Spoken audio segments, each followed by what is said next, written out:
Hey everybody, how's it going? We're back here on a Monday.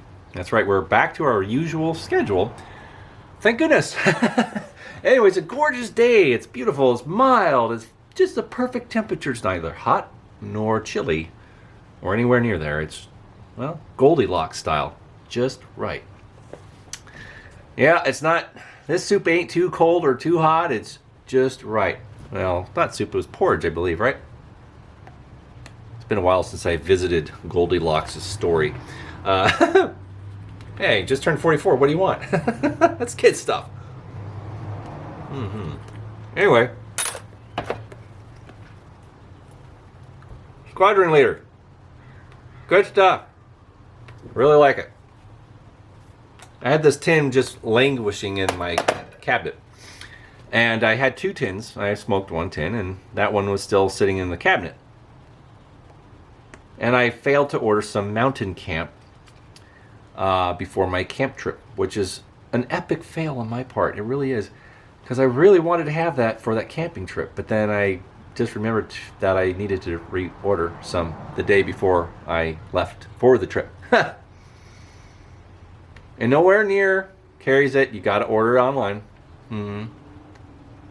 It's made by Cornell and Dial. It's a good bulk tobacco. It's really just flavorful. It's very similar to this.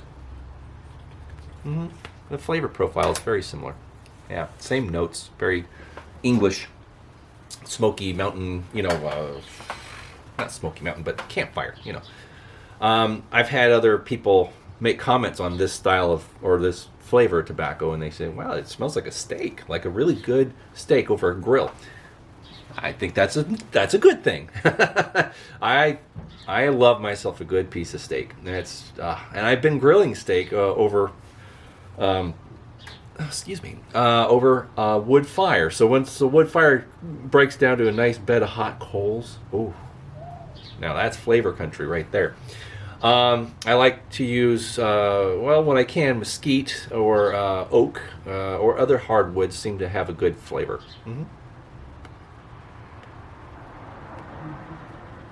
And no matter where I have a steak, if I go out to a nice restaurant and get a steak, of course it's a delicious meal, but there's no debate, no debating. No, you can't challenge this. And I've decided this for myself, at least, in my opinion. The best steak you can get is just go to the grocery store and you get a nice New York strip or whatever cut you like, take it home, unwrap it, let it breathe for, maybe just open it up. Just let it sit on the counter for a couple minutes. Squeeze lemon juice on it. I'm not kidding. I learned this trick from the experts, okay? Squeeze lemon juice on it, and that will tenderize it. It won't alter the flavor. You won't get a lemony flavor to it, okay? You won't taste it at all. It will just tenderize it, okay? Cracked pepper and salt. Generous. Okay, flip it over, repeat. Let that sit up for about 10-15 minutes. And then you get your fire going and you get a nice bit of hot coals. Okay. And it'll take an hour plus to get a good fire going and let that break down into the coals you want. Okay. You don't want to cook it with any flames licking that thing because the flames will cook it faster. You just want the heat from the coals. Okay. And then you just 5 to 6 minutes on either side, depending on what degree you want your meat at. And you want it either rare, medium rare, whatever. Then you flip it over and whatever. You do that, and I'm telling you, you're not going to be disappointed. That will be the probably most flavorful, tastiest steak you've probably had in a long time. So, yeah. Anyways, it's all about the smoke. That's the flavor. That's what you're getting. Yeah. So, talk about a tangent, right? Anyway, we're burning the old Royal here. And over the weekend, I did manage to get some time to clean it. And while I had this up at Crystal Lake, it did encounter a little oopsie. I was on a picnic table and someone spilt a beverage and it got on the skirt. and that disturbed the dirt and the patina that I was trying to preserve. And well, yeah, if you take something out of the garage or away from your home, you're going to run the risk of something happening to it, especially camping. And that's, that's kind of like, the risk you run when you take antiques out. And I understand this, and I wasn't terribly upset because, well, now it gave me the reason to clean it a little bit. And of course, you know me, I like my patina, and there's nothing wrong with that. But this was an opportunity that I can take to address the rust that was on the fountain. In my last video, you saw that there was a little bit of rust, and I wanted to take care of it. So I scrubbed it down, and it's still a little bit of a rough spot there. You probably can see that. But it's not nearly as bad as it was. And I think since I used the WD-40, it kind of helped preserve it a little bit. Let me put it right here. You can actually see it better. But I removed the lanyard carefully. And then I, of course, removed the globe plate, and the cone and the burner and all that. And I sprayed it down with WD-40, went over with my green Scotch pad ever so slightly, and took the rust off, the slight subtle rust off of the framework and everything. But it left a beautiful patina, and there's some really nice, kind of striping going on. This tiger striping in the tin, up towards the top. And you see that? Yeah. Anyways, now it operates a lot better. There was a little bit of a dent in the air chamber or manifold wall, and there was just a little dip, and I knew that was causing probably a little problem because it wasn't burning as great as it should be, or as it could be. I was getting smoky horns on either side when I got the flame up to where it is now. So I'm like, I gotta tweak that. So I did, and I got it all just smooth and nice and happy, and I put it all back together, and I lit it, and there we go. Much happier now. Very good. So I like it. I didn't use any polish. I know sometimes I finish these projects with a little mother's polish and give it that kind of antique sheen to it, like sun-baked rust, but that wasn't necessary on this. It didn't need it. So I just left it just as it is, and I like the Scotch pads because they're not too abrasive. So it left the patina on the solder, and it just has a real nice used look about it. Yeah, it's a happy lantern. I don't have a marked Dietz number 0 tubular globe to spare, and they're all in other frames. So when I find another one, it will go into this. But yeah, this is a great piece. It's a really nice lantern, and I'm really happy with it. I am just totally tickled about this lantern, and it's a nice Royal. It's beautiful. So yeah, and now it lifts a lot easier since I gave it a little oil. And so it's a very smooth acting lift on this thing. This thing's perfect. It really is.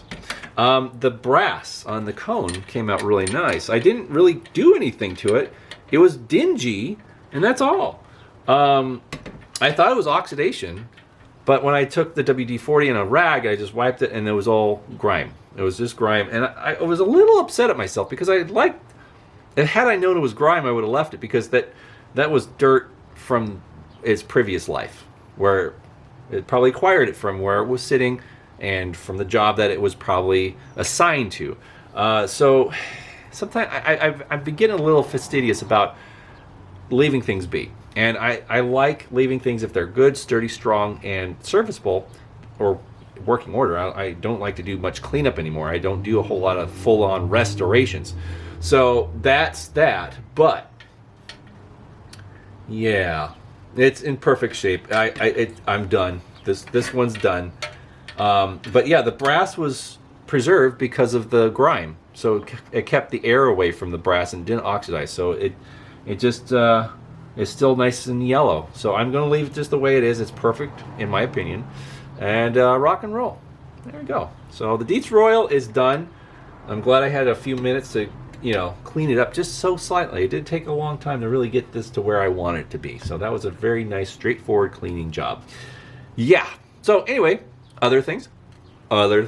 Yes, there are other things. Like relighting here. Yeah. Come on, don't go out. Don't go out. Don't do it. All right.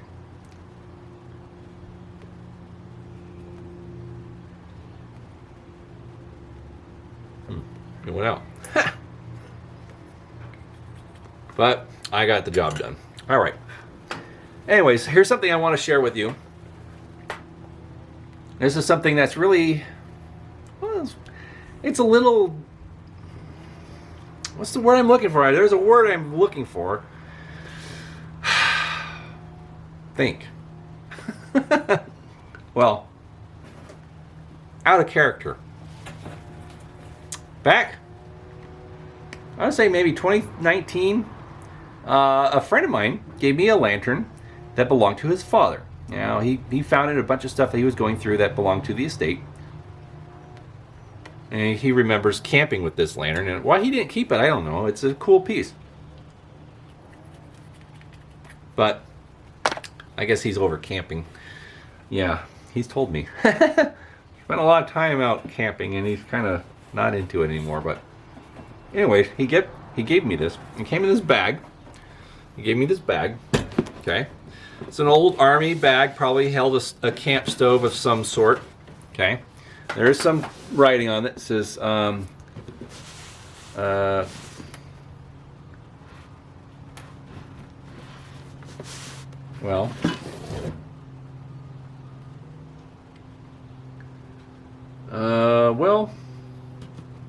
it says something cooking, 20 man, I don't know. Anyways,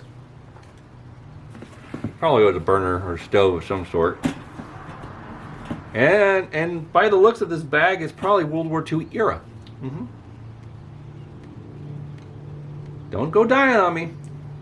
Come on, stay in there. Yeah. Anyway, this is a reason why you want to let your tobacco dry out a little bit so it stays burning. And yeah, anyway.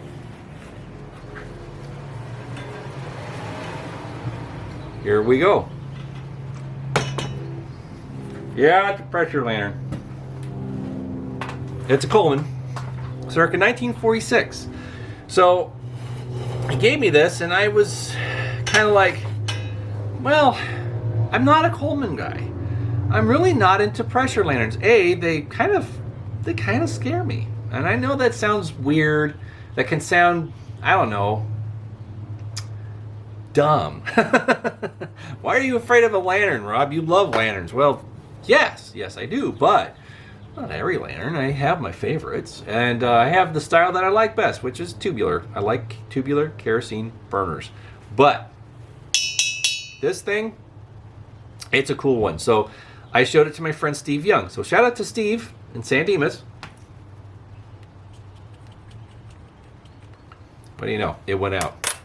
Stopped pulling on it, and it's like, okay. All right. Anyways, I showed it to my friend Steve, and he's like, he's like, oh, that's a good one. You got, they gave that to you? Yes, they did. He's like, well, let me tell you. He's like, this is a model 242C. He's like, this is 40s period. I think the first one came out in the late 30s. But he's like, this is a very popular lantern with Coleman collectors. All Coleman collectors love using these because they have two air tubes and a single mantle. So you got a better airflow to one mantle. And they're hardy air tubes, so they don't get clogged as easy. He told me all the reasons why they are a popular go-to lantern for Coleman collectors and why they do fetch some money. They do hold their value because of their popularity. And this one is all original paint. And it's in pretty good shape. You know, you got a few little chips in the enamel on the crown and the hat here, but I mean, truth be told, it's in really good shape. It does lean. The top part leans a little bit. It must have suffered some kind of fall or something where it got bent a little bit, but that can be corrected. Anyways, this thing's perfect. It's in great shape. I had a friend of mine test it out. He's a subscriber and friend of mine, Sean Jackson. He also has a YouTube channel of his own. He does pipe tobacco reviews. But anyways, he checked it out and he tested it, and it works just fine. It also had fuel in it. When I was gifted it, it had fuel in it. So we actually tried it out with the fuel that was in it, and it was just fine. So that's pretty cool. You know, these things are pretty hardy lanterns. This one's 1946. I looked at the date, and it come to find out it's 1946. So it's this early post-war, and it's just a beautiful piece. So I had it in the garage. I had it stored away in this canvas bag, and it had no globe. When I bought it, it had no globe. And so I talked to Steve and I said, hey, do you have a spare globe I can have or buy from you? And he's like, no, I don't have any spare globes.